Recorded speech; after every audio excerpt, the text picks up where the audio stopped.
Hello, and welcome back to the Fruit of Grisaia, Makina's route.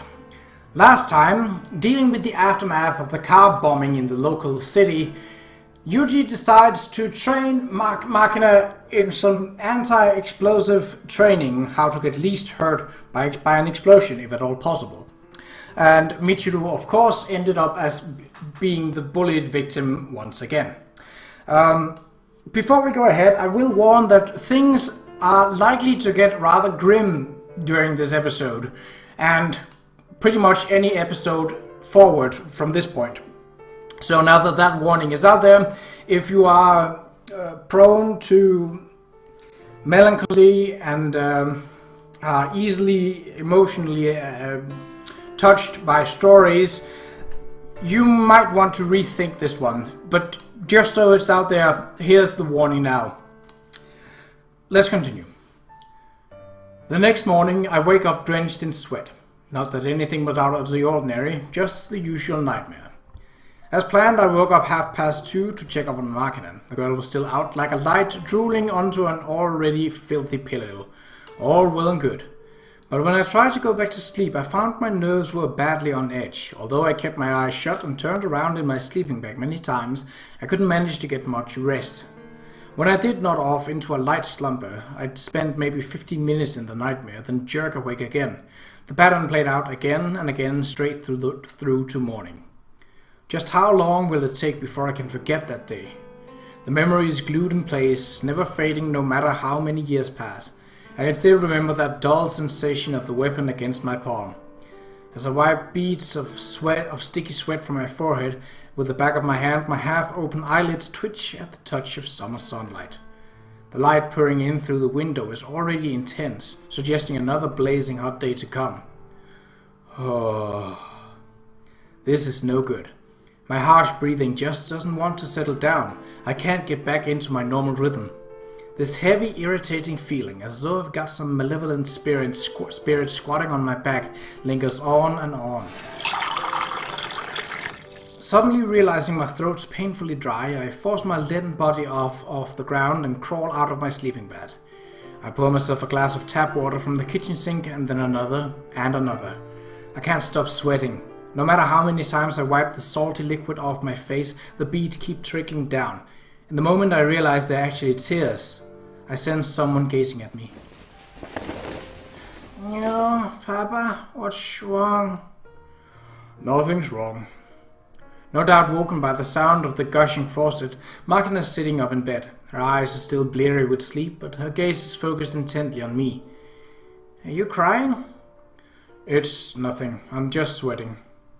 Rather than embarrassment at letting the girl see me crying, fear at having revealed my weakness takes precedence. Menaced by some vaguely defined shadow, overwhelmed by the need to escape, I hurriedly throw on my running clothes. Papa? Gonna run for a while. Beyond pathetic. No matter how many years pass, I'm still a gutless weakling brought to tears by my dreams. I'm always running away from something, always being chased by shadows. Even after my master took me in, this fundamental cowardice never really went away. I need to protect Makina. For her sake, of course, but also for mine. If I were to lose her, I don't think I'd be able to get back on my feet again. I run into the muggy morning as if fleeing from that frightening thought.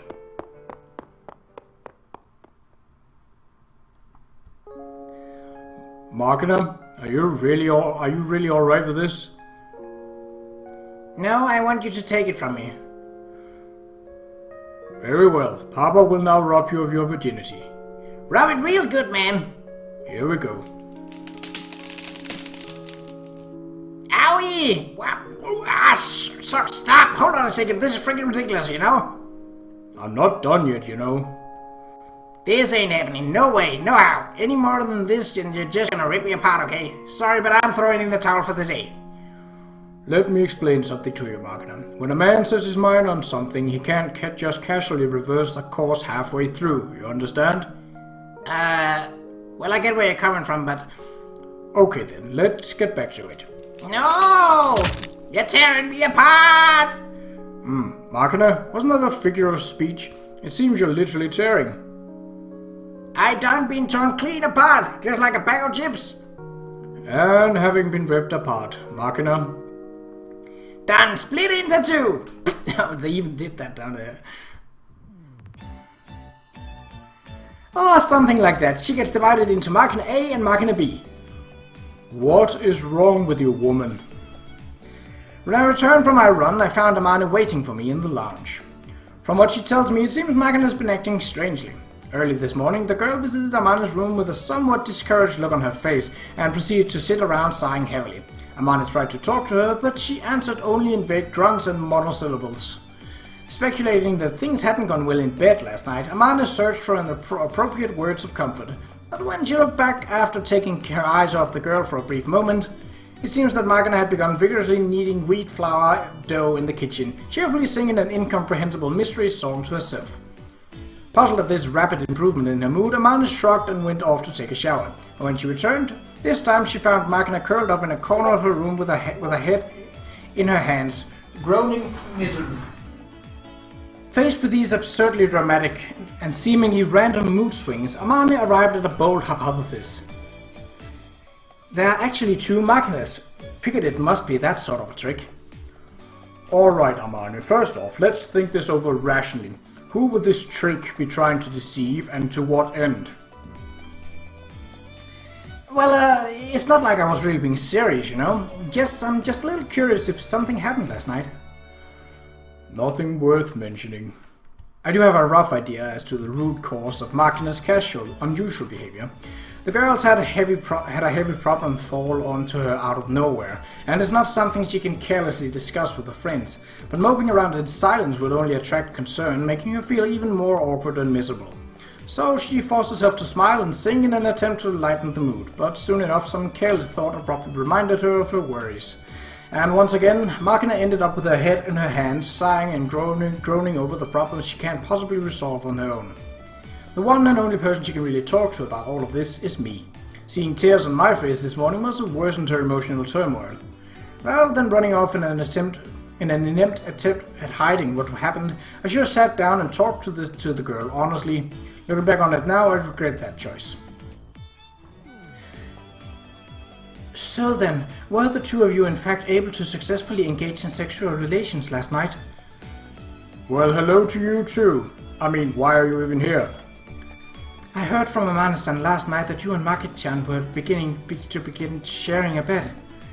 I suppose there's something out of the yenta about me. As Maki-chan's friends, it proved impossible to merely shrug the matter off. Accordingly, I decided to directly interrogate the main culprit as to the outcome.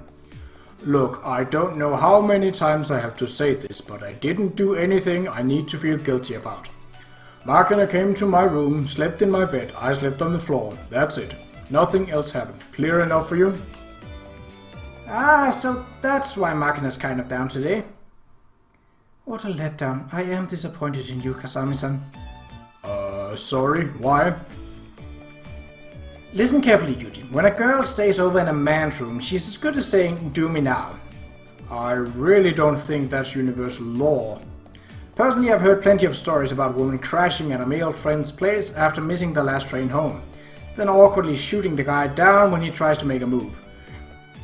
Steeling herself in preparation for making love, she takes a long, thorough bath. Clutching a pillow against her chest to hide the rapid beating of her heart, she lies ready and waiting, only to be thoughtlessly ignored.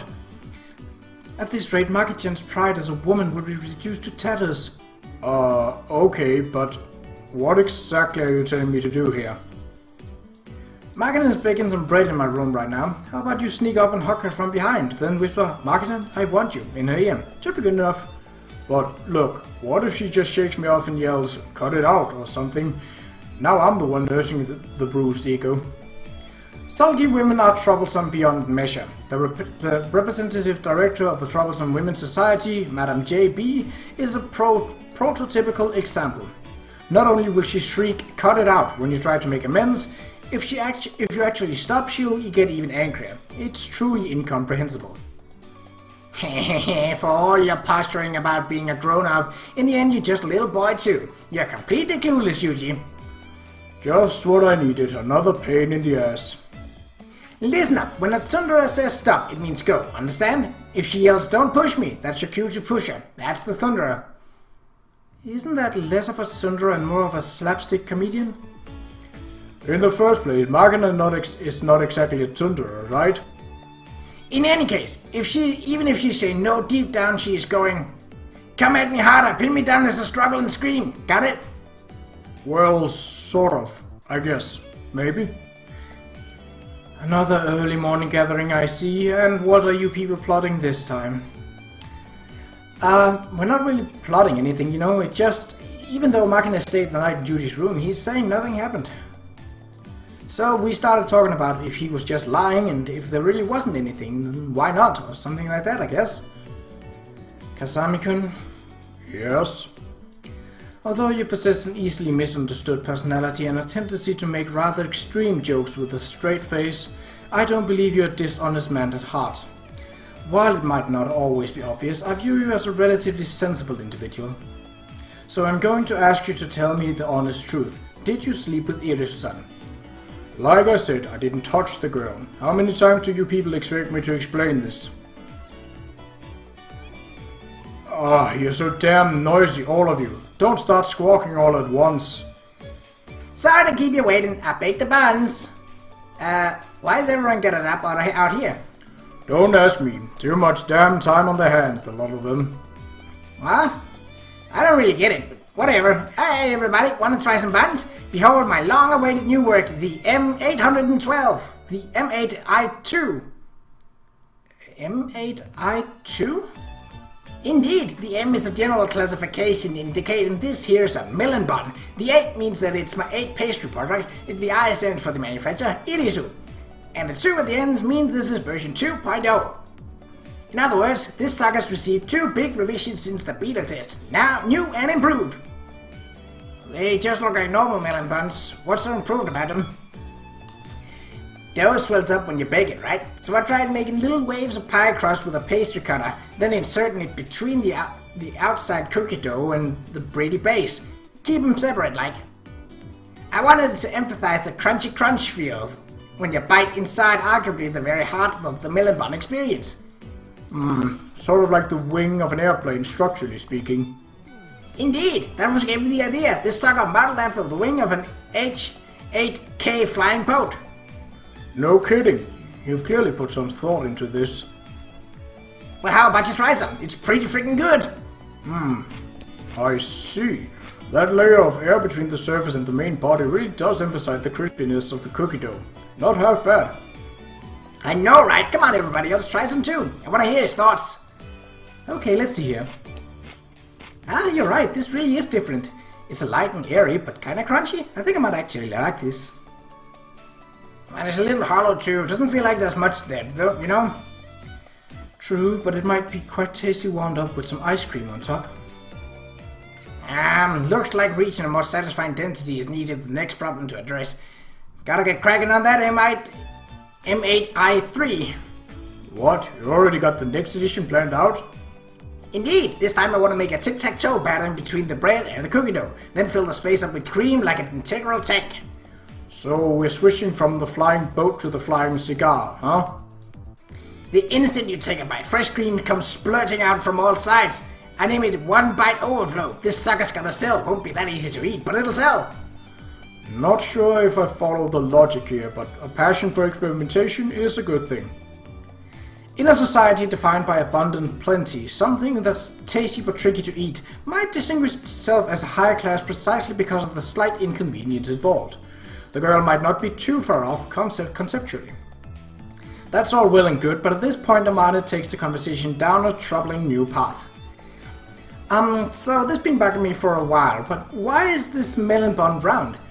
Doesn't that make it a sunrise instead? Thanks to this cryptic remark from our former Kanto resident, what the heck is a sunrise becomes a hot topic of the moment. Not that I particularly give a shit. I don't see how that was troublesome, honestly. Okay then, I'm heading out to my part-time job. Good. Give him hell, kid. Before long, it's 8 o'clock and Makina's setting off for a shift at the bakery. Watching the girl march triumphantly out of her room, her prototype M8I2 safely stowed in a plastic bag, I nod deeply to myself. Alright then, guess I should get going as well. Hmm? You going somewhere too? Yeah, I'm working today myself. Even as I'm speaking, I quickly slip into one of my work uniforms and swing a bag full of tools over my shoulder. When do you think you'll be getting back? Let's see, 5:30 or so, as long as nothing comes up. So, pretty much the same as Makina then. I'll have dinner ready and waiting. Give me a call if you're going to be late, okay? Will do. Alright then, I'll be on my way. Yep, see you later.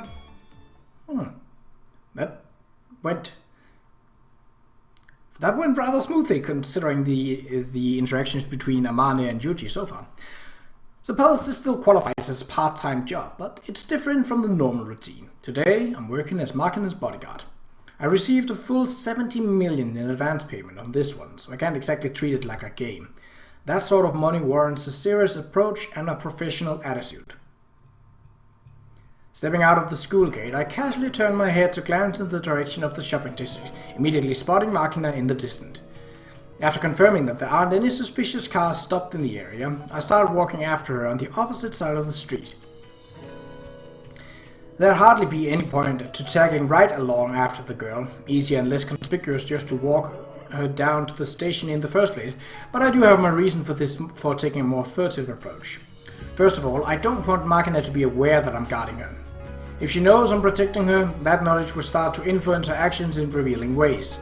Even if I told her to try and act normally, an awkward movement would give it away sooner or later, tipping off anyone who might be observing. If the enemy realizes Makina has a bodyguard, they'll change their tactics accordingly. That wouldn't be much fun from my perspective. The ideal is to keep both Makina and anyone targeting her ignorant of my presence.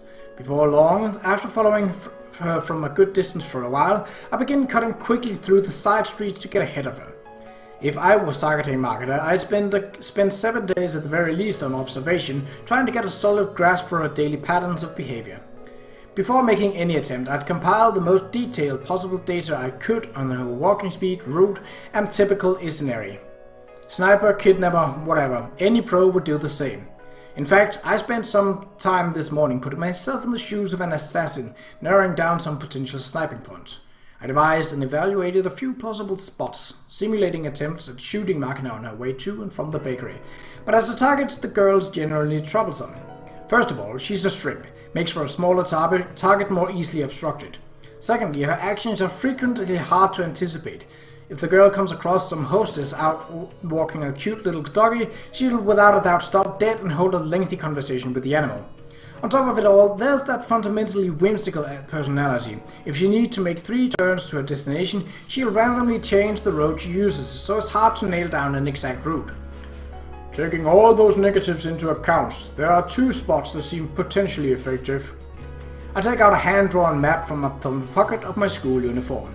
It's a detailed sketch of the terrain with a decent radius of the station, with 2 lines connecting the hypothetical sniping spots and impact points.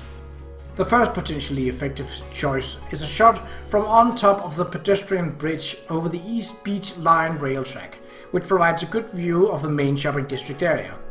There's practically no cover to worry about, and the distance would only be about 300 meters. On top of which you'd be hitting the girl from behind, making it easier to line up the shot. Problem is you'd stand out too much. If you openly set up shop with a rifle up there, even a dim-witted grade shooter would point and yell, "Mommy, mommy, look, and it's an assassin!" Considering the risk of exposure, you'd probably have to snipe from under the canopy of a parked truck. But that'll limit your angle of fire severely, making it easy to lose track of the target in a crowd. Not too appetizing. I do take a look just for safety's sake, but there don't seem to be any suspicious idling cars in the area I marked as suitable for sniping. Snipers need time to prepare. It's not like they're going to tear up, fire a shot from the window, then peel out. Probably safe to conclude no one's shooting from there today. But there's also the second possibility. A shot from the 8th floor of the parking garage south of Mishima Cape Station, next to the fashion building currently under construction. The structure itself isn't open to public yet, so entry is restricted. In other words, once you slip in, you'll be able to spread out a pretty sizable shot without any awkward question from passers-by. Also, since it's a downward angle, you should get a clean line of sight. The target's short stature won't be nearly so much of an issue. However, the shot would require firing between two buildings, obstructed by an elevated park and the Mishima Cape Station itself. No matter where you position yourself, you're not going to get even an even 2 meters slice of visibility. What's more, you'd be firing at Makina from the side as she walks past, from a range of 600 meters. If you take the time to identify the girl after she enters your field of view, she'll have walked right by before you can even get a bullet out of over there. In other words, you got one chance, and it only lasts a few seconds. Can't see it working without a corroborator following the target, constantly keeping you up to date on her movements.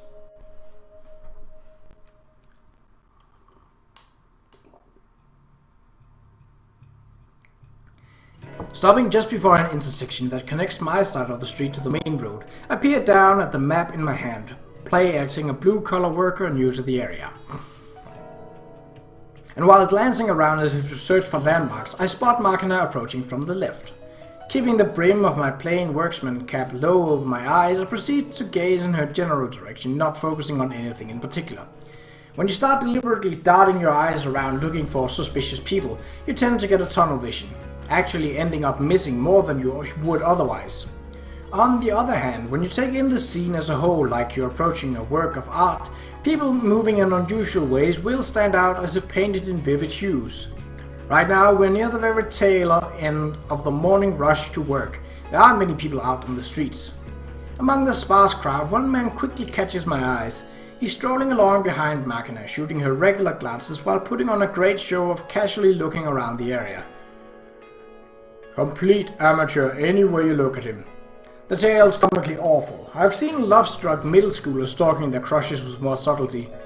At a glance, the guy seems to be in his late 20s or early 30s. He's wearing a 300 yen pair of loafers and a 2 for 30,000 suit. He's also got a pair of eyeglasses with unusually thick black rims, perhaps an attempt at disguise, but counterproductively that makes him stand out in the crowd. I could almost just leave this be. Not like he's going to get anything worthwhile. But even so, I'd like to know who this kid belongs to. Folding the map into a neat square and putting it away in my chest pocket, I casually step into a nearby Busky Robertson ice cream store.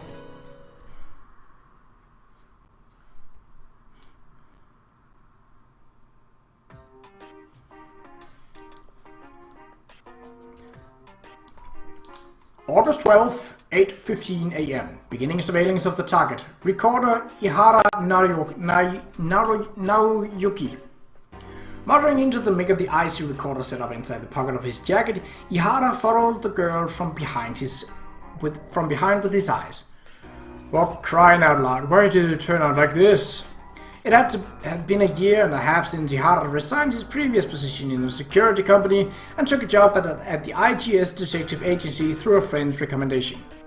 Detective work had appealed strongly to Ihara since childhood. He did, of course, understand by now that a real flatfoot job wasn't the hard-boiled stuff from the stories. But changing the title on his business card from guard to investigator proved too tempting to pass up.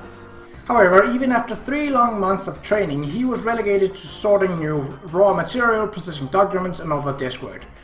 And the rare field work that trickled down to him tended to be odd jobs like investigating adultery or searching for lost pets. He'd spent the better part of a year waiting unhappily for a chance to flex his muscles a little. Just as he was starting to feel something like regret at ditching the security guard position, a senior employee abruptly stopped by and said, "Chief wants to see you. Get a move on. Your clothes are fine as they are." Ihara's first reaction had been to tilt his head in confusion and try to remember if he'd screwed anything up lately. But then the man leaned down and whispered, "Seems like you're getting a pretty important job." He'd honestly been pretty damn excited for a chance to get some real work, thrilled even, until he learned the important job amounted to stalking a little girl. More than a bit of a letdown. That's it. This Irisu Makina kid, currently tromping along the sidewalk 8 meters or so ahead of him, was certainly keeping Ihara on his toes. The girl was constantly glancing around the area as she walked, and if something caught her eye, she'd often come to an abrupt and total halt. Keeping a constant distance was proving very difficult, and even worse, she seemed to have a habit of glancing briefly behind her every time she turned our corner, never failing to startle him. It almost seemed like she might just have a terrible sense of direction. That constantly moving gaze could be her memorizing the area, and turning around might be an attempt to imagine the trip back home ahead of time. But according to the documents, Makina had been living in this city for nearly a year. It was hard to imagine getting lost would be a big issue at this point. Was she simply one of those ADHD kids or what? If you looked at her behavior as deliberate acts of caution, you could almost see her as a well-trained spy, but Qa'Rajh knew he was probably deluding himself on that one. Just some part of him trying to make this more interesting than it really was. In reality, Makina didn't protect the fierce predatory menace of a trained agent. If anything, she looked more like a nervous little chipmunk, fearful of anything around her. Oops!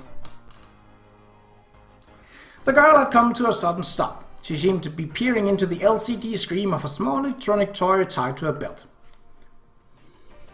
Unless he was careful, Qa'Rajh was going to overtake her. He knew the girl's destination, so it would still be possible to resume surveillance even after passing her. But for now, he wanted to keep observing from behind. Qa'Rajh slowed his pace a little, then reached into his inner jacket pocket and pretended to search for his cell phone. "What are you doing? Hurry up and get walking." At this rate, he was going to walk right on by her. It would be hard to stay out of his target's field of vision much longer. At this point, maybe abandoning the surveillance outright would be best. It would be easy enough to take out his phone, check his mail, and abruptly turn around as if called back on some urgent errand. What do I do? Time to call it a day? 5 meters from his target, Qa'Rajh decided to make up his mind one way or the other within the next 2 meters. But as he continued his slow approach, Makina suddenly looked up from the toy at her waist and broke into a pattering run. Damn it, she's completely unpredictable. What now, run after her? He knew the girl was headed to the bakery, so it probably wasn't strictly necessary, but there wasn't much point in a surveillance mission if he couldn't keep her in sight. Very sorry, are you okay? The man bowed his head apologetically. Must have been looking at his map while he walked. Judging from his awkward Japanese, he probably wasn't from around here. For some reason, there was a timid half-smile on his face. When Qa'Rajh followed the man's gaze down, he couldn't help shouting out loud. Ah! The breast of his suit was covered in thick gobs of ice cream. When he took another look, Qa'Rajh realized the man was holding a half-eaten cone in his other hand. Looked like one of those Pat Pong shower numbers from that Busky Robinson place the kids was going to these days. Sorry, your binder bio. Speaking cryptic words in a remorseful tone of voice, the man started rubbing at Qa'Rajh's suit with his bare hand. Hey, don't spread it around, you're just making it even dirtier. Forget about it, stop! Hey, I'm telling you to stop, don't touch me, alright? It's fine, so get lost. This is not good. Gathering this much attention on a tailing job was a huge blunder. While warding off the man persistently trying to clean his suit, Qa'Rajh hurriedly turned his head in search of Makina, but the girl was already gone.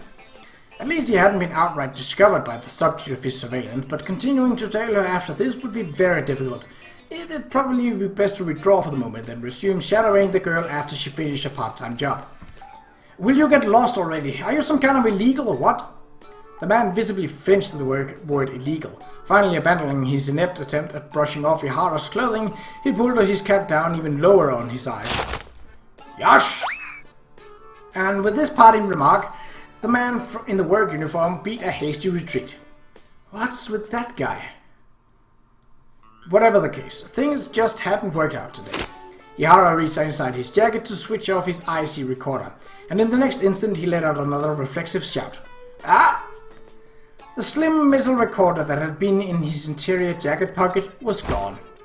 When Qa'Rajh moved his hand to the opposite pocket, the cell phone he'd left there was also missing. Disbelieving, he reached into the rear pocket of his pants to discover even his wallet had vanished. That bastard! He quickly spun around, but the suspicious foreign laborer had completely disappeared. You're kidding, right?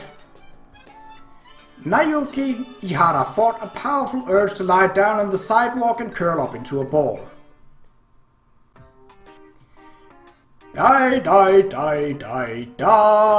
Makarov. In a narrow, dim alleyway 2 streets removed from the station plaza, laborer was sitting on the stack of beer cases and humming the Lightspeed General Makarov theme song to himself. His attention was focused on a certain wallet, the fruit of his day's labors. There were 17,000 yen in bills inside. A small purse and another 657 in coins. Not a big haul by any means, but nothing to turn up your nose at. Inside the card sleeve there was an ATM card from a bank, a credit card, patient registration ticket from a dentist, and a proof of membership at a video rental shop. There's also a driver's license for standard cars, with a gold stripe. Other than that, we got 20 convenience store coupons. Considering he's walking around with them, doesn't look like that these get used too often. Methodical, but a little too much pride for his own good. The back of the dentist ticket revealed that the owners last visited only a half a year ago. The man must have been going for regular checkups to have tartar scraped off or what have you. Definitely the methodical type. Ihara Nayuki-san, eh? Naturally, the back of the driver's license was unblemished by violations. It's a genuine gold license. The man snapped open a small aluminum case he swiped along with a wallet, finding inside full of business cards. An IGS kit, huh? I see. Hey, what are you doing there?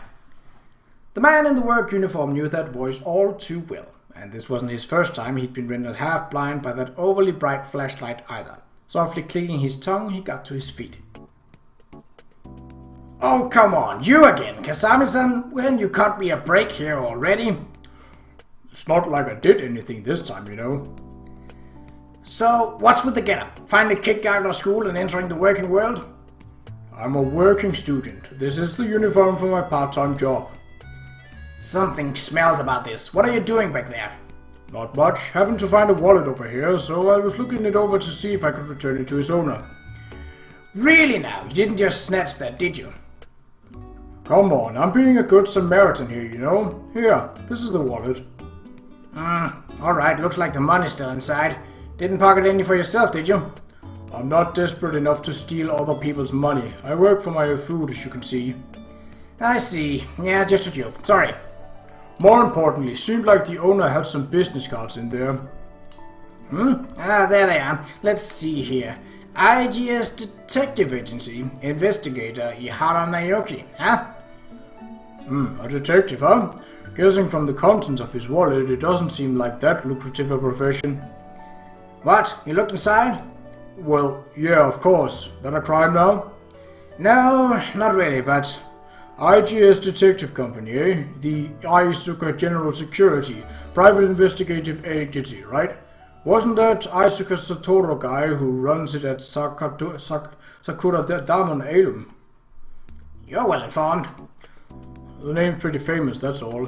Oh, but I did hear they dabble in some behind-the-scenes political jobs as well. Any truth to that? The heck do I know? In any case, I'll take care of this wallet. Come with me to the neighborhood station. What, again? Your boss isn't going to be too happy if you drag me back in. Maybe so, but it's standard procedure to register the finder's full name and contact address. Why not just say you're the one who found it? Even if you write my name down, Ichigaya's just going to have the paper torn up. You'd only be making trouble for yourself. I don't know. Okay, here, give me that wallet for a minute. What are you going to do? I'm going to drop it on the ground. Then you're going to pick it up. That way you won't be falsifying your documents. Fine. Whatever, I'll say I found the damn thing. Why not at least pretend to pick it up? Yeah. What's this? Someone seems to have dropped a wallet here. Satisfied now? Good job. Oh, while we're at it, take these two. A cell phone. And what's this thing? A voice recorder. Unfortunately, somebody or other seems to have cleared the memory. It was just lying here with the wallet. You really didn't steal this stuff, did you? Word of advice. Don't ask any more questions. I'm willing to bet your life's going to be a lot smoother that way. True, the higher-ups told me to put up with you. But the thing is, Kasami-san, I didn't become a police officer to look the other way when someone commits a crime, you know. And I'm not saying you should. You have my word. I'm not looking to make you a complicit in any evildoing on my part. Kasami-san, buddy, you really are a giant pain in the ass. Human beings can't live without inconveniencing others. Well, whatever. I just happened to find this wallet here. Didn't even see you. Good enough. That works. Speaking from experience, people who know when to keep their mouths shut get ahead in life faster. You climb the ladder in no time. Great. Thanks so much. Okay, I'll be going now. Don't make too much work for me, alright? Next time I really will arrest you.